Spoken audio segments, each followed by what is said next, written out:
أكتر 5 مجالات هيكون عليهم طلب الفترة الجاية، وهيتخلق فيهم أكتر من 170 مليون وظيفة، وده بناءً على تقارير رسمية بحلول 2030، فما ينفعش ما تبقاش عارفهم.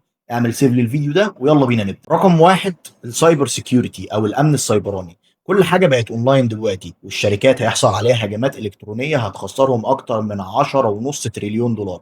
وعلشان كده الأمن السيبراني بقى واحدة من أهم المجالات اللي هيكون عليها طلب الفترة الجاية. ورقم 2 هو البيج داتا. مفيش شركة دلوقتي سواء كبيرة أو صغيرة مش بتعتمد على تحليل البيانات. ومتوقع إن المجال ده هيزيد بنسبة 862 مليار دولار بحلول 2030. رقم 3 الفinTech. سوق التكنولوجيا المالية بيزيد بشكل كبير جدا أكتر من 16% سنويا تقريبا. ومتوقع إنه بحلول 2032 السوق ده هيتخطى التريليون وال100 مليار دولار.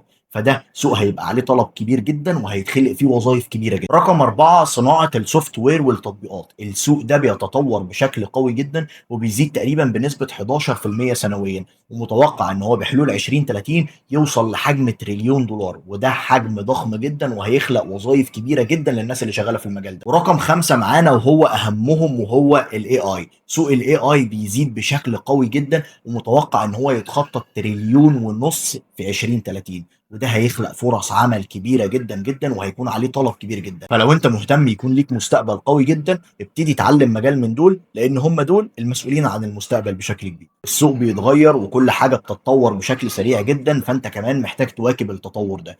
وابعت الفيديو ده لأي حد لسه بيبدأ ولسه بيختار هيبدأ في ايه، علشان يعرف المستقبل رايح بينا على فين. ولو عاوز تشوف فيديوهات اكتر زي دي وتعرف اكتر عن البيزنس والتسويق، اعمل لي فولو واعمل سيف للفيديو ده علشان ترجع له بعد كده.